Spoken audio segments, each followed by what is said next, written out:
بسم اللہ الرحمن الرحیم۔ معزز خواتین و حضرات، السلام علیکم ورحمۃ اللہ وبرکاتہ۔ کیا قاضی یا حکمران اسے حد کے معاملے میں معافی دینے کا اختیار ہے؟ یہ ہے ہمارے آج کے حدیث مبارکہ کے سبق کا موضوع۔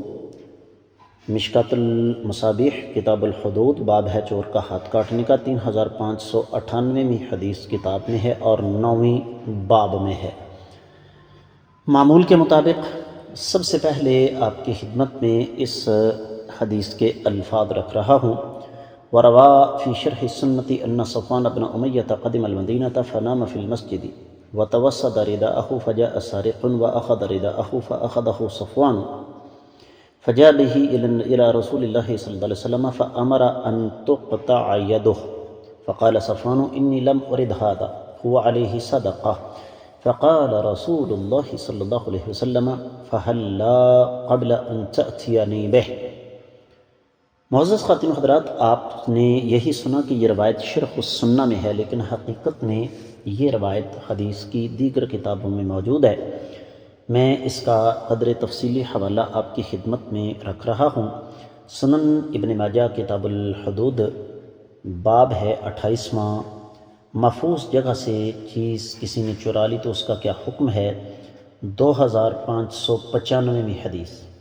سنن ابن ابی داؤد میں 4394 ہے، اور اسی طریقے سے سنن نسائی میں یہ روایت ہمیں 4 جگہ پر ملے گی، 4882، 83، 85، 88، بلکہ 5ویں جگہ پر بھی ہے۔ تو اسی طریقے سے اہل علم کا یہ کہنا ہے کہ یہ روایت، بلکہ جب ہم تتبع کرتے ہیں تو پتہ یہ چلتا ہے کہ یہ روایت ہمیں موطا امام مالک میں بھی مل جاتی ہے 1624 اگرچہ امام بغوی نے اس کو شرح السنہ میں ذکر کیا ہے 2600ویں حدیث کے تحت۔ اور حدیث کے بارے میں آپ کی خدمت میں عرض کر دوں کہ یہ سند کے اعتبار سے بالکل صحیح ہے۔ ترجمے کی طرف بڑھتے ہیں کہ سیدنا صفوان رضی اللہ تعالیٰ عنہ سے روایت ہے کہ وہ مسجد میں آ کر سو گئے اور اپنی چادر کو تکیہ بنایا تو کسی نے ان کے سر کے نیچے سے چادر نکال لی، تو انہوں نے چور کو پکڑا، نبی علیہ السلام کی خدمت میں حاضر ہوئے۔ آقا علیہ السلام نے فرمایا اس چور کا ہاتھ کاٹ دو۔ سیدنا صفوان رضی اللہ تعالیٰ نے فرمایا اللہ کے رسول صلی اللہ علیہ وسلم، میرا مقصد اس کا ہاتھ کٹوانا تو نہیں تھا، میں اپنی چادر اس کو بطور صدقہ دیتا ہوں۔ اللہ کے نبی صلی اللہ علیہ وسلم نے فرمایا تم نے آخر میرے پاس اسے لانے سے پہلے ایسا کیوں نہیں کیا؟ بڑی اہم بات ہے اور بڑی ضروری بات ہے۔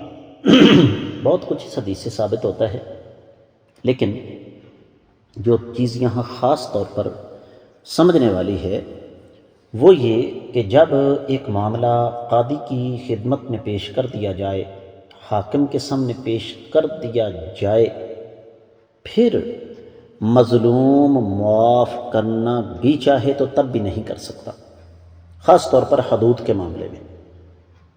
آپ نے ایک چور کو پکڑا ہے، آپ اس کو قاضی کی خدمت میں پیش کرنے سے پہلے معاف کر دیں تو کر دیں۔ جب قاضی کے سامنے پیش کر دیا، چوری ثابت ہو گئی، چور کا ہاتھ کاٹنے کا قاضی نے حکم دے دیا، تو اب اس کو قاضی بھی معاف نہیں کر سکتا۔ یہ بات اچھی طرح ذہن نشین کر لیجئے۔ یہی وجہ ہے کہ ہمارے ہاں یہ جو ایک سلسلہ ہے کہ صدر صاحب سزائے موت معاف کر دیں، یہ درست نہیں۔ امید ہے کہ یہ حدیث بھی آپ کو اچھی طرح سمجھ آ گئی ہوگی۔